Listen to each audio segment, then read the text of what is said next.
Hello everyone, it's really hot in my neck of the woods. We're in the midst of a heat wave and I'm sort of stuck inside, but that's all good because I get to spend some time in my favourite room of the house.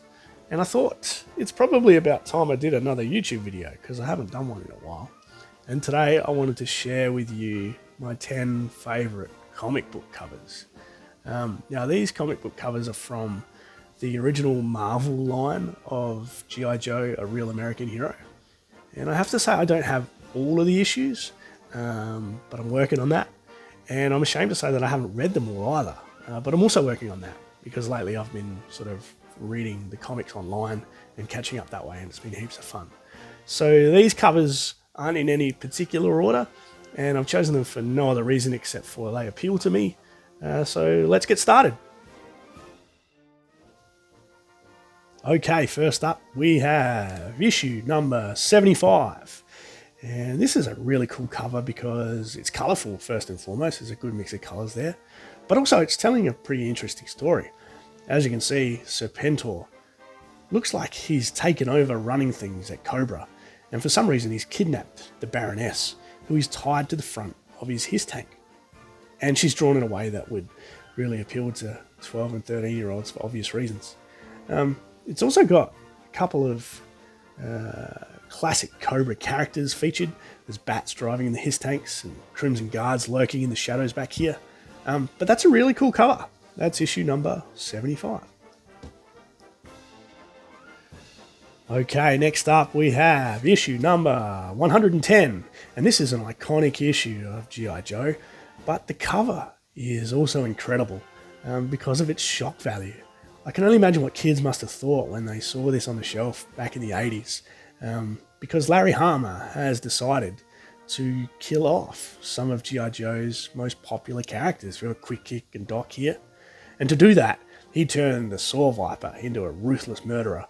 And doesn't he look like a ruthless murderer on this cover? There he is standing over some of his victims. So issue number 110, that's awesome. Okay, next up we have issue number 131, and I picked this one because of the nuts and bolts, quite literally. Here we have Duke blowing a hole in one of those bats, and as you can see, out the other side come all the nuts and bolts and wires and things that are used to put those robots together. We also have the spent shell casings just coming out of his rifle there. It's a fantastic cover, it's action-packed, and one that's really appealed to me. The other thing about this one is part of the illustration actually covers over the G.I. Joe title without sort of making it completely impossible to understand what comic this is. It's a really effective way of using more space on the cover. But yeah, those nuts and bolts and wires, they really jump out at me. So that's issue 131. Alright, next up we have issue 152. And this one was gifted to me by Shark Eyes Picks. He's my friend, Adam House. It's a very valuable comic, so when he gave it to me, I was quite taken aback. And I'll be appreciative forever. So thank you, Adam. But the cover itself is also phenomenal. So we're obviously celebrating a milestone in G.I. Joe history, 30 years since the original G.I. Joe came out. But here's Joe Colton on the front with the American flag, and he really representing everything that G.I. Joe stands for.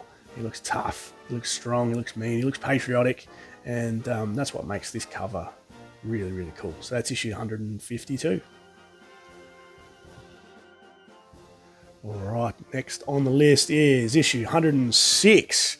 Now I chose this one because I'm an Australian, and Major Blood is an Australian, and bang bang, you're dead. I can just imagine him in my head saying that as he lines Snake Eyes up in the sights of his sniper rifle. This cover is also very similar to a European missions cover. And if you know the one I'm talking about, that cover is awesome as well. But it's just a different way of drawing a cover, I suppose. There's a close-up rather than a wide view, and it really captures a moment in G.I. Joe folklore. So that's issue 106. Next on the list we have issue number 1, and this has to be on every list because it's iconic in itself. Now, I've just got a reprint here. This is Tales of G.I. Joe. I'm not lucky enough to have the original issue one, but the cover is the same, obviously just without that Tales of headline above the G.I. Joe. But this was an incredible way to introduce or reintroduce the world to G.I. Joe. So if you know the story, G.I. Joe started up in the 60s and did okay for a while, but then sort of petered off.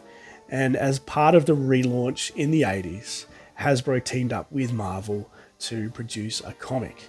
And this cover is action-packed.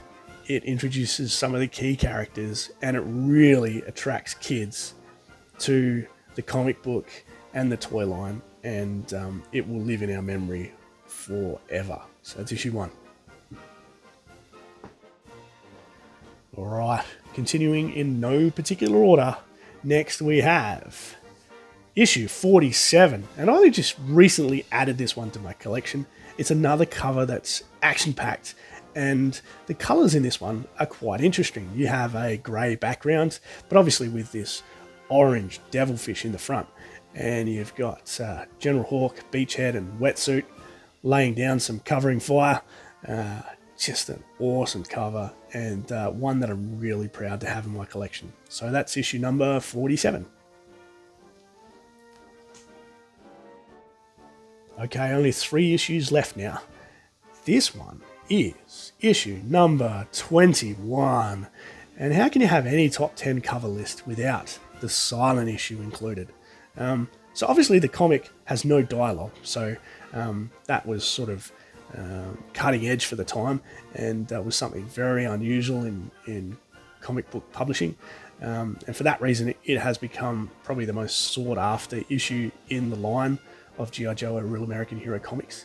But the cover in itself is also pretty cool. So you've got Snake Eyes in his goggles commando sort of setup, scaling the side of a building, obviously laying down some fire with some spent shell casings while taking some fire himself. And it looks like it's at night or perhaps late in the day in golden hour, so Snake Eyes' black suit is lit up by the gunfire. So that's issue 21. It's fantastic. Okay, 2 issues left, and this one is issue number 100. I chose this one because, again, it really draws the eye. It's fantastic.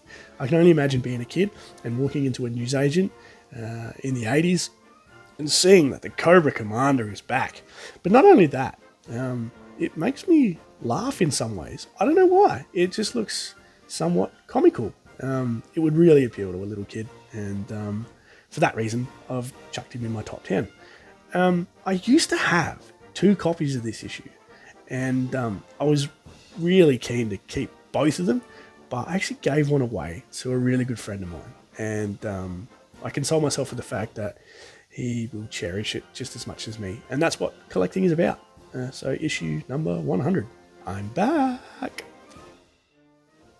Okay, so we've come to the last issue in my top 10 favourite comic book covers from the G.I. Joe, A Real American Hero line.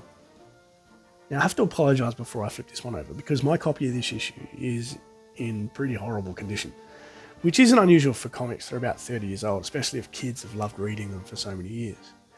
The fact that it is in pretty bad condition doesn't worry me. I'm just happy to have it in my collection. So without any further ado, here it is. It is issue number 79. And just like any other issue I've showed you today, it is both equally action-packed and amusing. You have Buzzer here from the Dreadnoks with his chainsaw fully cranked, riding on his Harley Davidson, chasing after Junkyard, who seems pretty concerned about the situation because he has this confused bark in this speech bubble here. As you can see, it's in pretty dog-eared, scuffed-up condition, but that doesn't matter to me. It's still one of my favourites. That's issue number 79. And that brings us to the end of my top 10 favourite G.I. Joe comic book covers. I hope you've enjoyed the video. If you think I've missed an issue, by all means, tell me which one in the comments below.